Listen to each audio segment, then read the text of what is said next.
Friends, we can all see that many white bloggers have millions of followers. Please support me too, because my followers are still few. Black bloggers also deserve to be famous. Raise fist medium dark skin tone. My friends, let's unite and lift each other up. Please press subscribe button and like.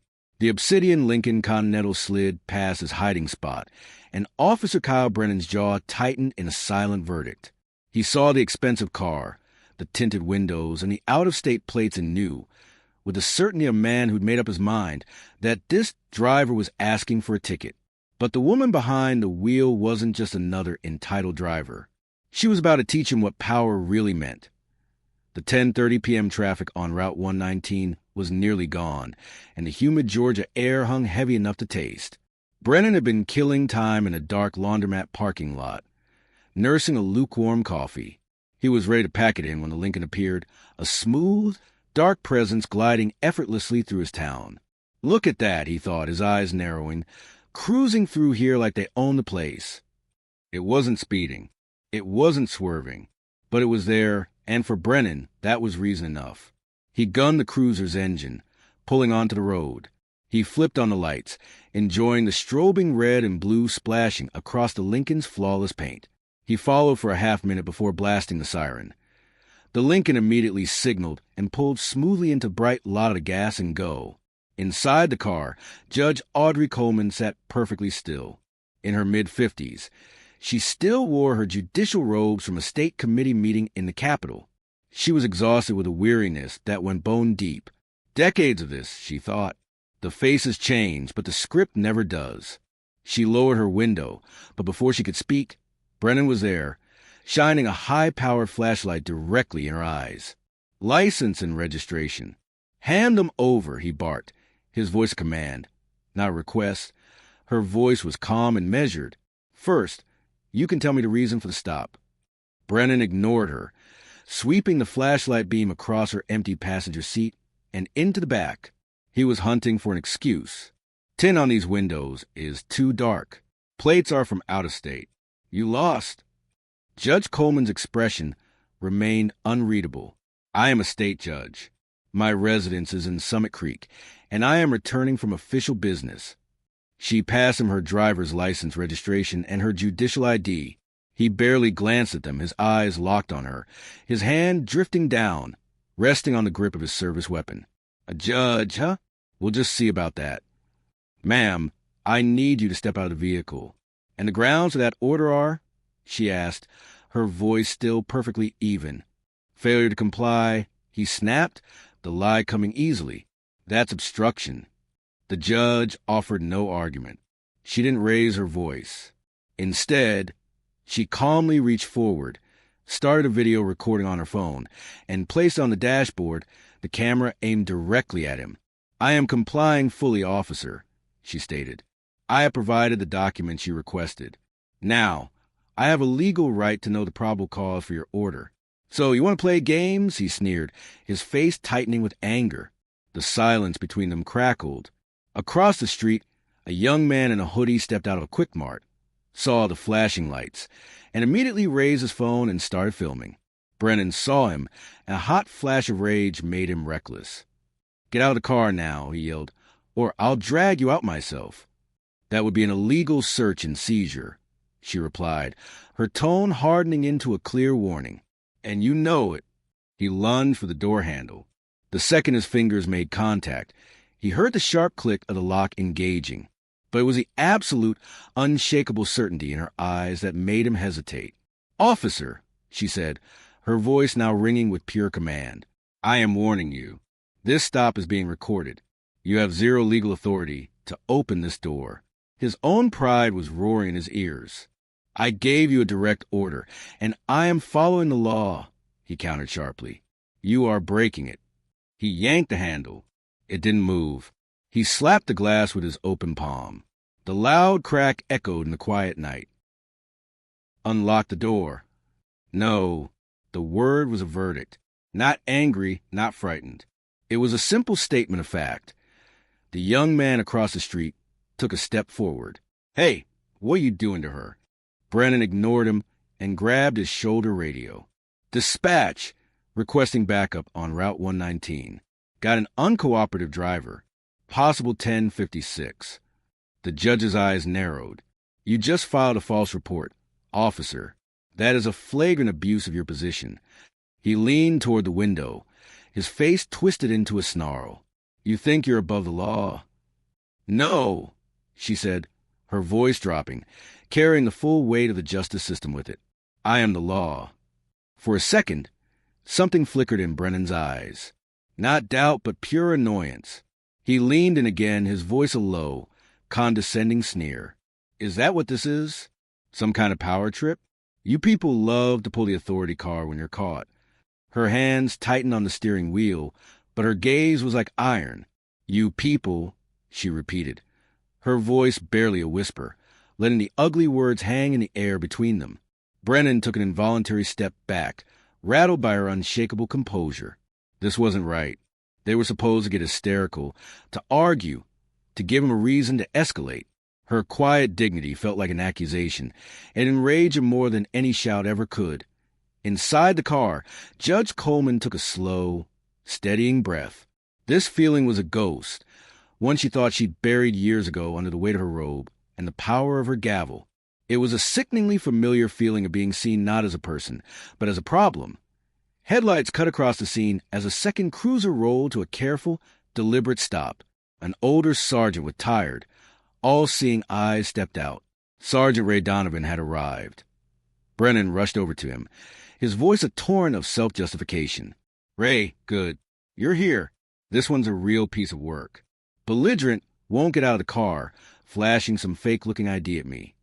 But Sergeant Donovan wasn't looking at Brennan. His gaze was fixed on the woman inside the Lincoln. He saw her face perfectly framed in the window.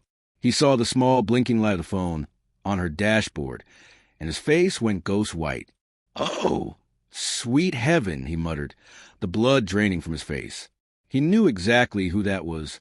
Brennan stopped mid-sentence. Sarge, what is it? Donovan shot him a look that could strip paint, a glare that screamed, shut up now. He walked to the driver's window, his posture shifting instantly to one of deference and respect. Judge Coleman? He asked, his voice low. Audrey Coleman finally let the tension in her hands ease. Yes, Sergeant. I'm Sergeant Ray Donovan. Ma'am, on behalf of my department, I sincerely apologize. Are you all right? She gave a single sharp nod. For my own safety, this entire interaction has been recorded. Let's be clear.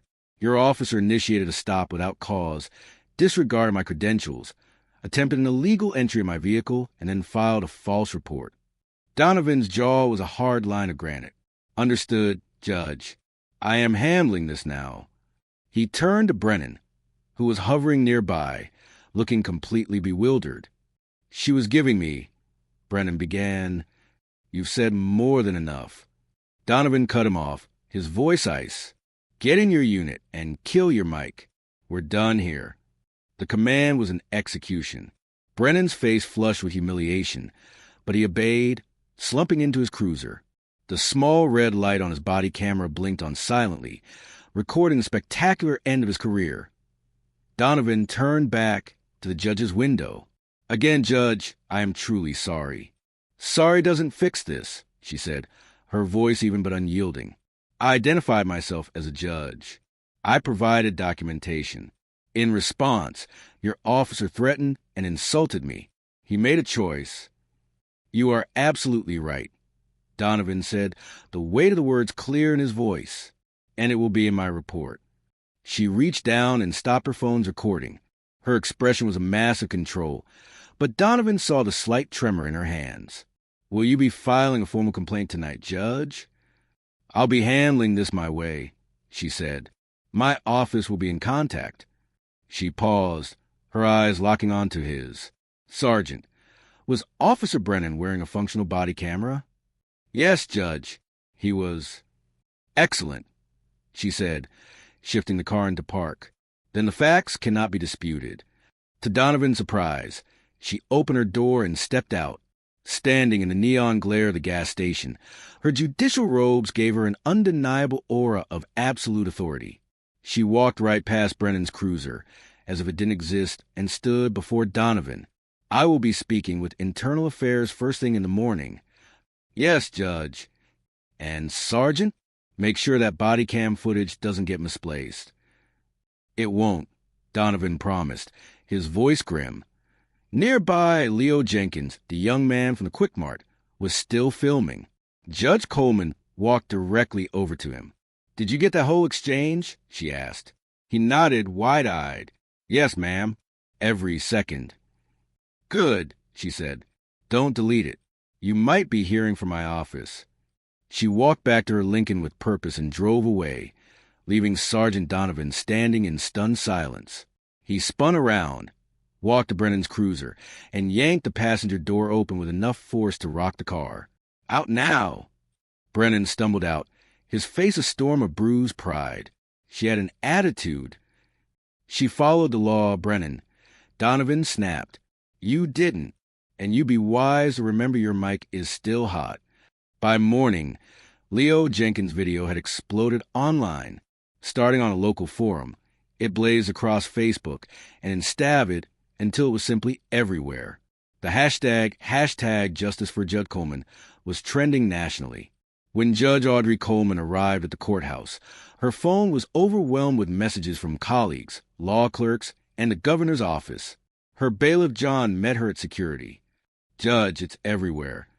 I've seen, she said, not breaking her stride. Are you all right? I've been better. At the Oak Haven Police Department, Chief Robert Morrison was in full damage control mode, but it was too late. In his office, Sergeant Ray Donovan watched Brennan's body cam footage without the sound. He saw the officer ignore the judicial ID, touch his weapon, and slap the window. This wasn't a good cop on a bad day. This was an officer who believed he was the law, and he had just picked a fight with the law itself. Captain Olivia Chun found him staring at the screen. The chief is suspending Brennan, she said, closing the door. Pending investigation. Donovan scoffed without looking up. Pending? The whole world has seen the video. It should have been immediate. The chief wants this handled by the book, Ray. Bulletproof for the civil suit.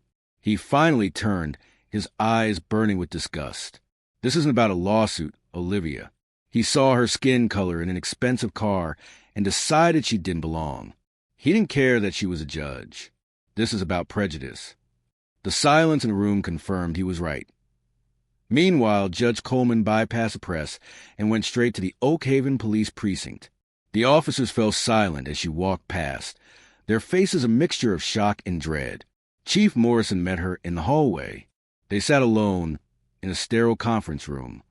I'm not here for policy, Chief, she said, her voice like ice. One of your officers committed a crime. He tried to pull me from my car after seeing my judicial ID. What are you going to do about it today? We placed Officer Brennan on administrative leave. Morrison said stiffly, a paid vacation is not a consequence. I have procedures. Procedures are a shield. The judge cut in, her gaze unwavering. You have video evidence of a crime. You don't need procedure, you need a spine. Hiding in the station's locker room, Kyle Brennan watched his career burn down on his phone. Hashtag Brennan Exposed was trending. His sneering face was everywhere. He didn't see a mistake. He saw a setup. But as the official body cam footage was leaked that evening, the raw audio forced the city's hand. The pressure from the governor's office and national media became overwhelming. The next morning, Brennan was summoned. Chief Morrison, Captain Chun, and Mayor Richard Davies were waiting for him. Their faces were carved from granite. Kyle, the chief began, we have your footage, the civilian footage, and a sworn statement from Sergeant Donovan. Judge Coleman is prepared to testify that you filed a false report and attempted an illegal search motivated by racial bias. The mayor slid a single piece of paper across the table. This is your resignation. Davies said coldly, sign it and this ends. Refuse and the DA gets a case file. You'll face felony charges. You have 1 minute. Brennan stared at the paper, his arrogance crumbling into dust. The system was cutting him loose. His hand trembled as he grabbed the pen, the scratch of his signature, the only sound in the room. It's done, he mumbled. Not quite, Captain Chin said. Sergeant Donovan will escort you to your locker. You will surrender your badge and service weapon. The walk of shame was silent. Other cops turned away. In the locker room, he packed his life into a cardboard box, then stood before Donovan. He unclipped his badge, the metal suddenly worthless, and placed it on the counter. He cleared his weapon and handed it over. "Is that all, Sergeant?" Brennan spat. Donovan glanced at the TV in the corner. Judge Coleman was on screen addressing a sea of reporters, her voice strong and clear. He looked back at the disgraced man before him. "That's all, Brennan," he said. "You're done here.